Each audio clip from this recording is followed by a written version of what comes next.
There is absolutely no way to begin this review without sounding like a nut bar, so here goes. I've had quite an interest in serial killers over the last 10 years or so. The likes of Jack the Ripper and the Zodiac Killer are extremely interesting to me. That's not to say that I'll plop down and watch 16 hours of true TV like your Gram, but if there's a documentary on one of the notorious greats, I'll watch it. Naturally, these crazed individuals and their inspirations have bled over to the interactive medium, namely video games. From Halloween and Texas Chainsaw Massacre on the Atari 2600 to the Clock Tower franchise to the modern take on Friday the 13th and Dead by Daylight. While these franchises eventually introduced supernatural reasoning for the unkillable killer, the game we'll be talking about today, Still Life, has a firm base in reality. The game came out in 2005 for the PC and the original Xbox. Developed by the company Microids, the game is actually a sequel to a lesser-known adventure game for the PC called Post Mortem. You play as FBI Special Agent Victoria McPherson in modern-day Chicago, and her grandfather Gustav McPherson in 1920s Prague. They're both on the hunt for a serial killer that is systematically eliminating women of a provocative profession, prostitutes in Prague, and workers of an S&M club in Chicago. The game begins with Vic arriving on the scene of a fifth victim of the aforementioned killer.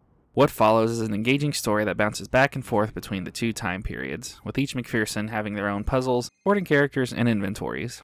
I don't want to delve too much into the story because, like most good mysteries, it's best if you experience the story yourselves. Both characters are interesting to play as, and the game does an excellent job of giving them their own personalities.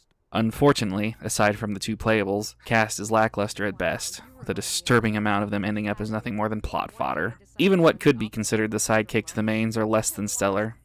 Vic has Special Agent Claire, the Agent Scully to Vic's Mulder, kind of, not really, while Gus has a pair of goons that he befriends early on.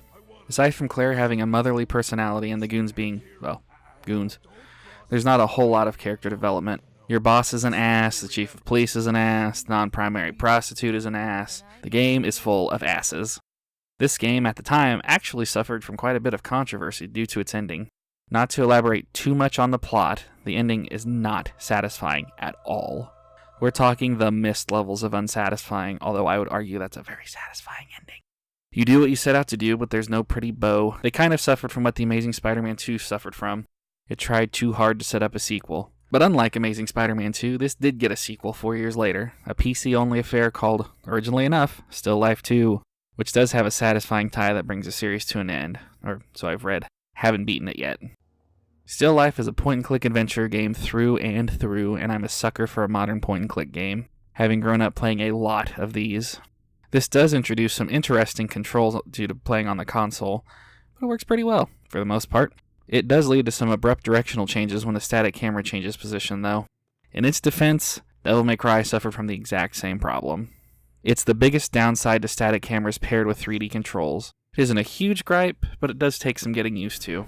For what it is and the time it came out, this game is fantastic. Both playables being as likable as they are really helps ground the plot, despite its world of coincidences. The story is engaging as all hell, with the stakes always getting higher, though some of the later puzzles get a little ridiculous. Looking at you, cookie recipe, and goddamn slider puzzle. You always feel a need to see things through to the end, which makes the ending even less satisfying.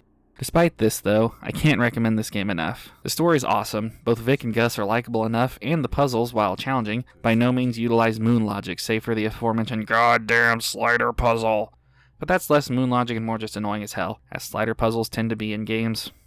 This game can be found readily available on GOG.com, along with its prequel and sequel for $10 each, and I can't recommend them enough. Neither version is really better than the other, save for the near lack of load times on the PC, which is a godsend compared to the roughly 3 to 5 second load times between each screen transition on the Xbox version. We can't forget its downsides, though. That damn ending, as well as the lack of compelling side characters, draw a bit away from the overall package.